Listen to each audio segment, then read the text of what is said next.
Have you ever wondered what a music producer actually does? Well, I can tell you, it's a whole lot more than pressing buttons. A music producer shapes the entire sound, guides the artist's vision, and a whole lot more. And here's the thing.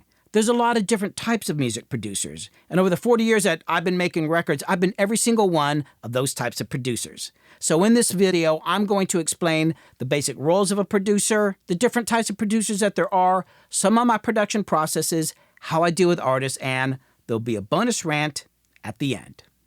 Now, if you look online and type in, what does a producer do? You're going to get a lot of the same answers, such as a music producer oversees and directs recording projects. They're going to get involved in the arrangement, the recording, the mixing, the mastering. They're going to manage budgets. They're going to deal with a record label. You don't actually often see them talk about the artistic side, which is kind of what I think is more important, such as creating a space where the artist feels comfortable enough to make mistakes and allow them to try new things, to take them to a level that they've never been to before.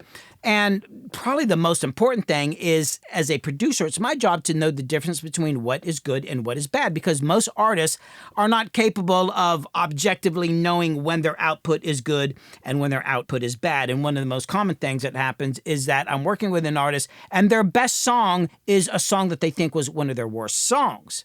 But these are all just generalized definitions of what a producer does. Let's look at the different types of producers that there are. First, I should explain what a producer is not. A lot of people get confused about the difference between an engineer and a producer. An engineer is somebody who's going to set up the gear, set up the microphones. They're going to make sure that there's a nice clean signal running through all the gear and to the tape machine or the DAW. They also need to deal with technical issues and anticipate what is about to happen, which kind of makes their job the hardest job in the studio because they need to be one step ahead of everyone. They also are going to clean up the studio after everybody leaves, put gear away, do tape backups and stuff like that. So they're the first one to get to the studio and the last one to leave. But the engineer's kind of supposed to keep their mouth shut. It's not their role to be putting ideas into a situation that already has enough people doing that. But the producer, it is his job to have an opinion. Now, to the different types of producers. Number one is what I call the movie director type or the hands-off producer. And I can think of two people that are very famous producers that were like that. One would be George Martin, who did the Beatles stuff. Now, there were some songs I think he played piano on, but mostly he was there as almost like a movie director to oversee the whole thing, making sure the flow's going, putting his opinion in on how fast the song is, or should we cut this section. He was actually an arranger as well. But he wasn't really like setting up mics and doing that stuff, and in most cases not playing an instrument. Another great example would be Rick Rubin, who doesn't play anything. His role is to kind of like create a situation that is comfortable for the artist and kind of have this more global perspective like a movie director and direct people like that. Like you have all these people that help you, engineers and arrangers and musicians, whatever, but he's up there to kind of watch the whole thing and make sure it's moving in this direction. Those kind of producers are a little bit more common back in the day. You don't really see them around so much anymore, and I think that's because of changes in the music business and technology, which brings me to my next classification of producers, which is the all-in producer. That's somebody who can write songs or co-write the songs, play instruments on the song, engineer it, mix it, kind of do the whole thing, which is the kind of production I've mostly done. Now, some great examples of that kind of producer is Jack Antonoff, who was in the bands Bleachers, Fun, and Steel Train, but went on to produce Taylor Swift, Lorde, Lana Del Rey, St. Vincent, Pink, and a ton of others. There's also Brendan O'Brien, who produced Stone Temple Pilots, Train, Pearl Jam, Rage Against the Machine, Bruce Springsteen, and a crazy amount of other artists. You should check out his discography. There's also Todd Rundgren, who's mostly known as an artist in his own right and his band Utopia, but he also produced Bat Outta Hell for Meatloaf, XTC, Grand Funk Railroad's American Band. There's Jay Joyce, who produced Eric Church, Zac Brown Band, Brandy Clark, Little Big Town, and a ton of others. And of course, there's Prince, who could do everything, like literally from beginning to end. Now, while all of these guys can mix records, they don't always mix the records they work on. Jack Antonoff sometimes hands that off to other people. Jay Joyce will sometimes as well. Prince later on in his career had other people mix his stuff. And not all of these people are singers. I don't know if Brendan O'Brien sings or Jay Joyce sings, but basically these people could pretty much make a whole record by themselves. Next, we've got the engineer with great opinions, and this would include people like Bob Clearmountain, Jimmy Iovine, and Steve Albini, although Steve Albini didn't like to be called a producer, but that's a whole other story. But these are guys who grew into a production role out of being an engineer, and I think a lot of times these guys end up being some of the best producers because if you think about where they came from as an engineer, they weren't supposed to talk. They just had to witness things. They were there kind of handling everything, but witnessing these sessions and all these different producers in all these different situations. And they learned from that and they're able to take that into production. Engineers that turned into producers are pretty formidable producers from what I've seen. And then we've got the beat maker. Now, this is somebody who just makes a track, makes some music, and sends it out for people to use on their records. And while a lot of these guys are making great sounding tracks, to me, I don't really think that they're really producers in the sense of what everybody else I just talked about does. Everybody else is following the whole process all the way through to the final finished product. A lot of these guys are not really doing that. Now, I have worked with some great beat makers that are actually producers like Lil Jon, Collie Park, Polo de Don, Bangladesh. These guys are actually going through the whole process and often into the marketing as well. That brings me to the next category, and that is the invisible or uncredited producer. I spent years mixing mostly rap and pop music, and these songs were mostly produced by beat makers. These are just tracks that got sent to the artist. In the vast majority of the cases, I never saw a producer in the studio. They didn't even show up. It was just given to me, and often I was asked to make decisions about edits or changing parts, and sometimes they'd send a singer or somebody like that in there, and singers start singing, and they look at me because I'm the only other guy in the room, and they're like, "What do you think?" And it's like, well, as soon as I give my opinion, I'm producing, but I want it to be good, so I just go ahead and do it. That was a very common thing, and it's common for a lot of mixers out there who are actually doing this. Now, often we are paid extra by the label to do it and just kind of keep our mouths shut, and that's fine, but it was a situation I got tired of. Now, the other kind of an invisible or uncredited producer is the ghost producer, and you'd be surprised how many of the big producers out there actually didn't make the music. They have these guys that work for them and make it, and maybe he'll walk in and say, here's a little hi-hat part or something like that, but they didn't actually make the beat. They just contracted these guys to do it. And I actually have a friend that's done that for a huge producer. I can't say who it is, but he made most of this person's music and was very happy being in this position because he did not like getting the publicity. And then, of course, there's people who are producing without even realizing it. Engineers and people who own home studios and all that, and they're throwing suggestions and opinions because they want it to be good. But keep in mind, the minute you start putting an opinion in and making a change, that is production. So if you're doing that, at least get the credit. Now, first off, let's not get confused about what I'm talking about here. I'm not talking about making beats. No, what we're talking about here is working with other artists and clients that are coming to the studio to have you produce them. And one of the first things I do is pre-production. And that is where I get together with the band or maybe the artist and we do some rehearsals. We go through the songs. I try things in different keys to see where they sing best, change tempos. I do all that sort of stuff before we get into the studio so that I kind of get a better understanding what it is that they're after. Also so that they can get to know me and we can kind of get our whole working relationship together.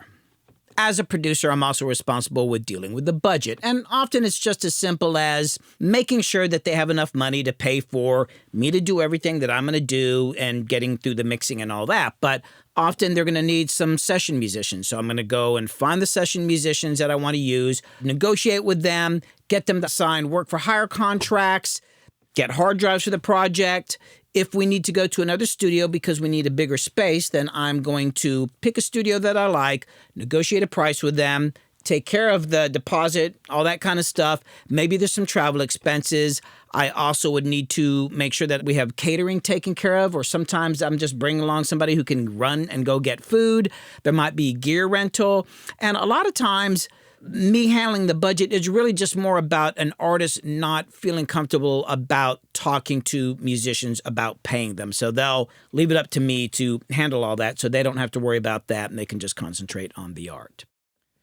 It's my job as a producer to give the band or artist what they need sonically and artistically, but there is some commercial market considerations I need to take to make sure that they can actually do something with this music, and that might be different depending on whether they're trying to, say, get a record deal, or they're a live touring group, or they're focused mainly on YouTube videos. There's a lot of aspects there, and I could actually make a whole video about just that process alone, but it's up to me to know the equipment and the process I need to use to get to that sound, and whether we're going to do it, for a band or a singer-songwriter, or maybe it's just somebody who just needs a beat.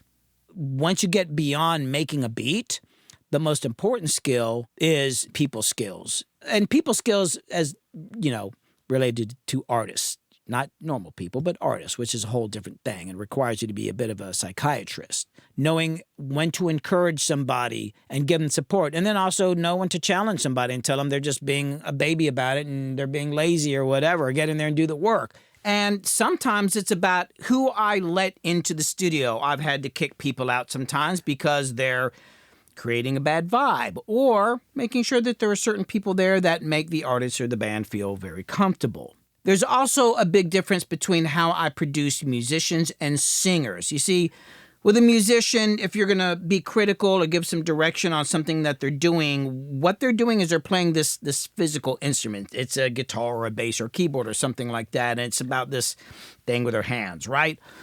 Singers are very different. When you say something about their performance, you're talking about their body, their throat. It's in their body. It's more like their soul and their whole being. So you got to be a little more careful about how you deal with a singer. Plus, great singers tend to be a little bit more neurotic and crazy.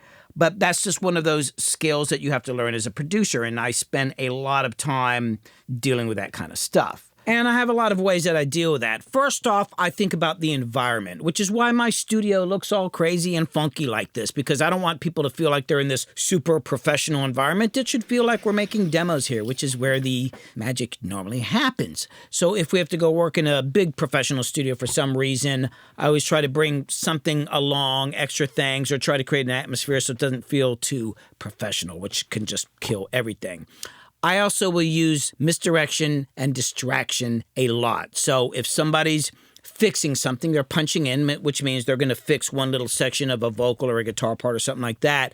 Normally when people are doing that, they'll hear themselves when they start recording at that moment, and then they know, oh, this is the thing they're fixing. I have ways I can get around that so they don't know exactly where the punch-in is. I don't want them to know that. I just want them to perform. So I never tell people that.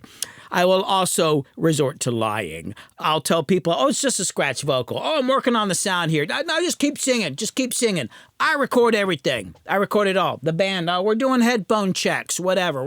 I'm checking some tones. I record everything, because when people are thinking they're recording, they're like, oh, we're recording now, but they're just kind of doing their thing. That's one of the best things you can do. I also will often ask a singer to quit singing. Like they're in there in the booth singing. I'll stop them and say, hey, could you quit singing? And they're like, what do you mean? It's like, it sounds like you're doing these things your vocal coach taught you. Like, oh, I have to breathe. I was like, quit doing that. I want you to sing like you're in your bathroom. I want you to be unsafe. I want you to just try something kind of wacky, right?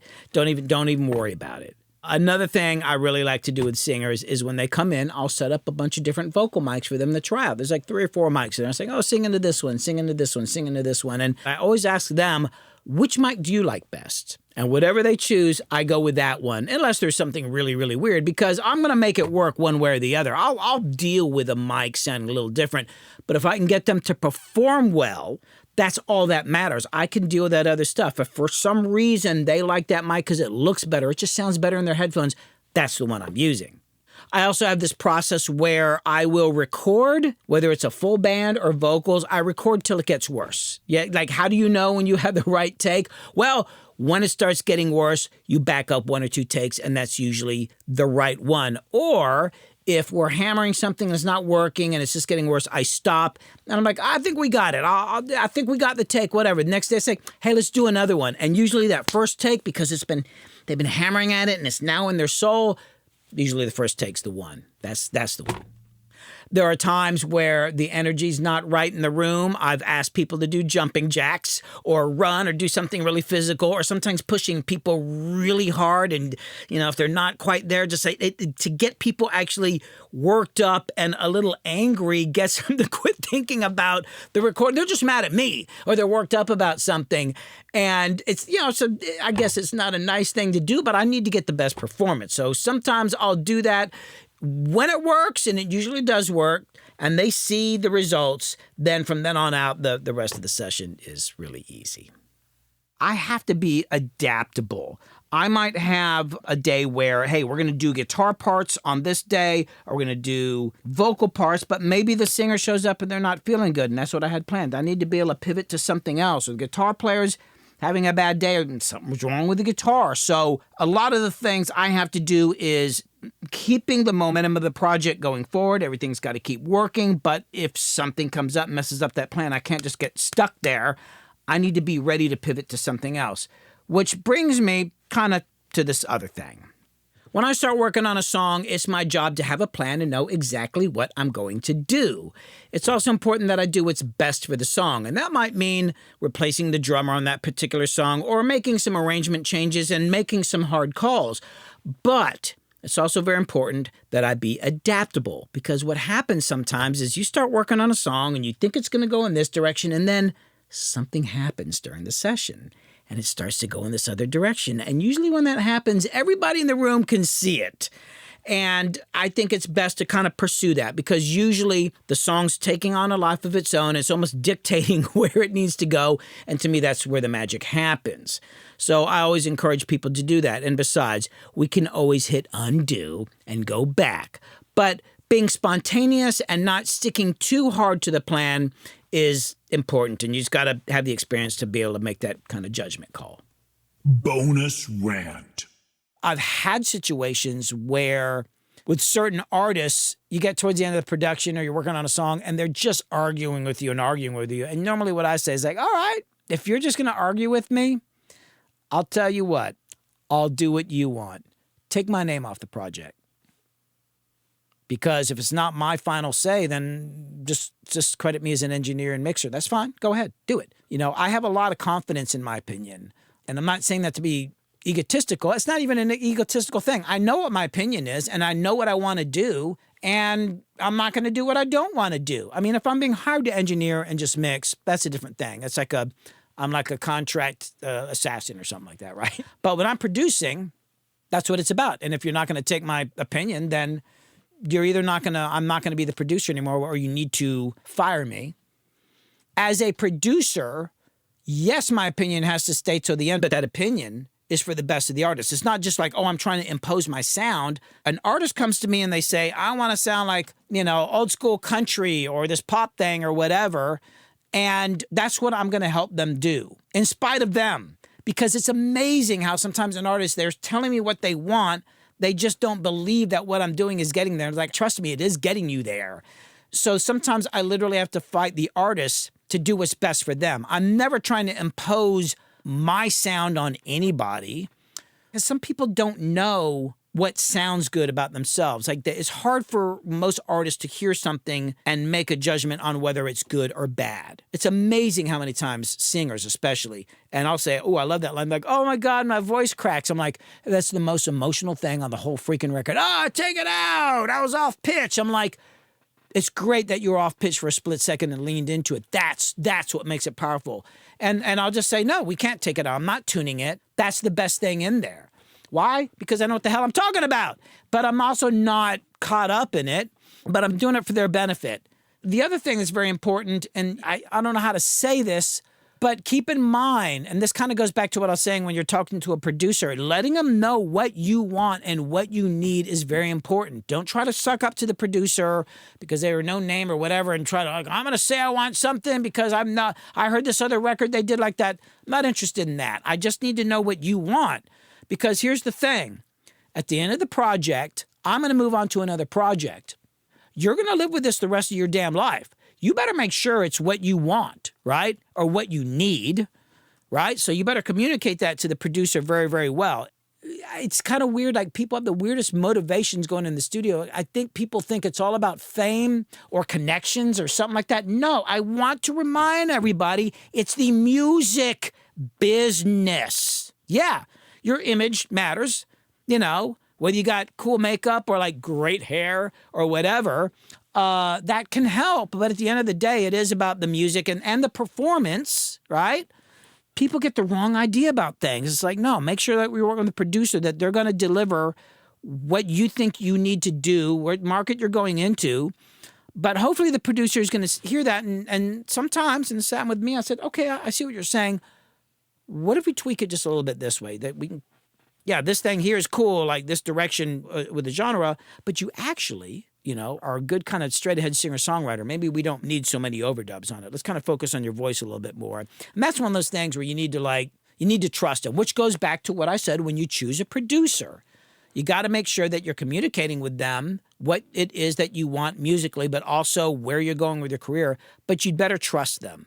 You'd better be willing to trust them with your life, because that is kind of what you're doing. It's like this could spell out the rest of your future. And especially if you're funding this on your own, it's not cheap to hire a good producer. And you put that money into it, and that's money away from marketing and eating and bills and a bunch of other things. You better trust them. So, get to know them. Get to know them. Well, I know that was kind of a long video, but I could talk about producing for hours. I'd be interested if anybody has anything else to say about production or what they think other roles of a producer. So leave a comment below. Thanks for watching. Have a good day, and always be unique. This is Gabby, by the way.